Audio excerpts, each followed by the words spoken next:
Welcome back to another episode of The Recap. Today's episode features the Grafton Lake Sharks versus the Post and Kill River Monsters. We'll take you right to the top of the first. Ethan Simard at the plate, going to take a curve from Gregor on the hill for the Monsters. He would actually walk Simard in this at-bat, but later he would settle in nicely as he catches Morin looking on the two-seamer, running away from, and then gets back a little revenge on Simard with the same pitch. Monstars survive the first inning, no runs scored.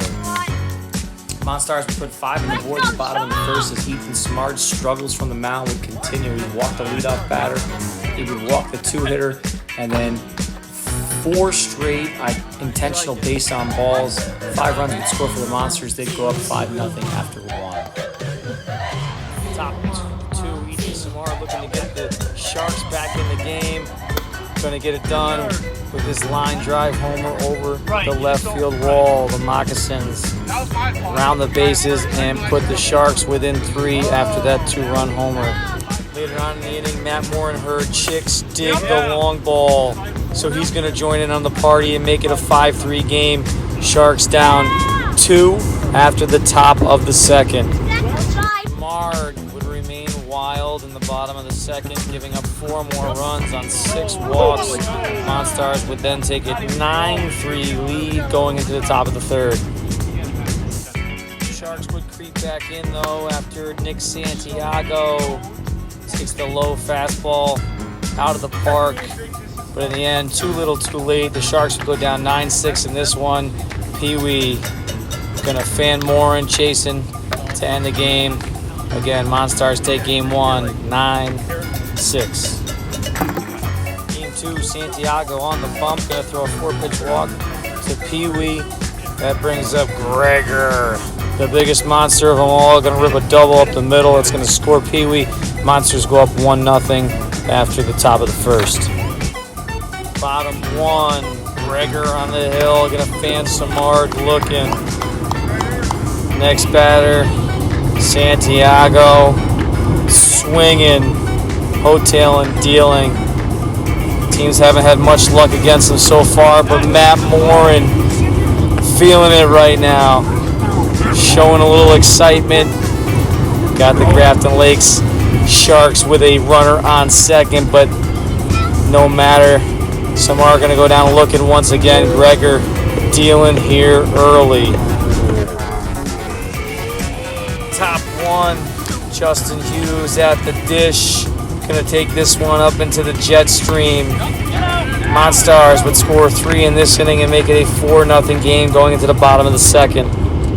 Bottom 2, Gregor back on the mound. Santiago, welcome to the Twilight Zone. Blank stare, down on strikes he goes. Later in the inning, hoteling going to do something he's never done before. He starts with a 4-pitch walk to Morin. Going to fan Simard with some antics. And then, history made. Gregor going to give up his first run in his career. Sharks make it a 4-1 game. That's the only run they get in the inning because the next batter's Morin. Going to go down on strikes. This is hoteling's 6th strikeout of the game. Hoteling, wondering if the Sharks were interested in a little family game night. How about a little Yahtzee? Takes him deep once again. Makes it a 5-1 game at this point. Monstars looking good. Gregor wasn't done there, though. He wanted to set a BBWL record. And Ethan Simard giving his best impression of a Grand Canyon tourist just looking around. Then he ties the BBWL record, striking out Matt Morin with a little good looking 8 strikeouts, looking for the record number 9. Simard to the plate. Could he play victim to a BBWL record? And he does just that, but not before a little controversy. It's Simard swings. It looks like a foul ball, but in the end, it hits Simard's arm. Hoteling going to get credit for strikeout number 9. Sets the record. You could tell he's jacked up. So are the Monstars because they just won game 2, 5-1. Game Sharks going to put their ace on the bump. Morin going to strike out Ziegler to start the game. However, that was really the only success Morin would have in this inning because he would give up 4 runs, several walks once again.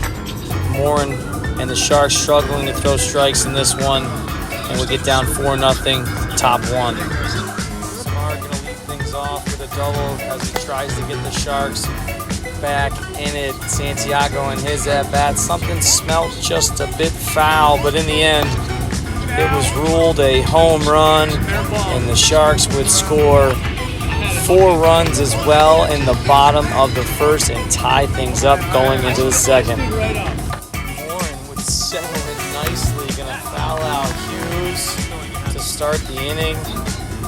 He does surrender a single to Gregor, but in the end, the Sharks doing what they do best, and that's turn double plays.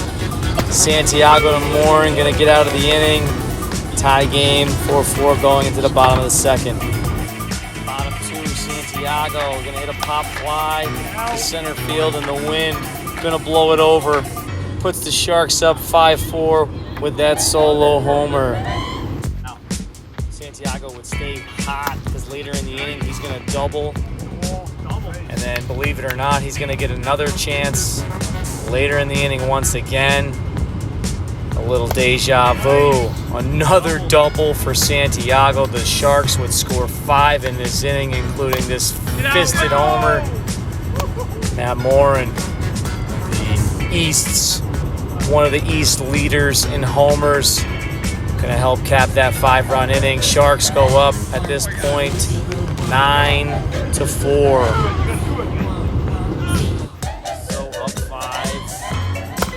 Sharks got a hold of him, but Samard looking like a piece of Swiss cheese, going to give up a double there. And then Gregor would push a run across with that double, making it a 9-5 game. It wouldn't get much better either. Ziegler would draw a walk, and then on 4 straight pitches, Ziegler would score, making it a 9-6 game. Puts Pee Wee at third. Next batter, Hoteling, gonna walk. We're first and third. And then Vander Bogar also walks. Sharks up 9-7 at this point, and the bases are loaded for Lucas Ziegler. Morin works an 0-2 count to Ziegler, and then with the bases loaded, 9-7 Sharks. Gonna get Ziegler to chase this one. The Sharks survive. They win this one 9-7, but the MONSTARS take the series 2-1. Thanks for joining us again on The Recap.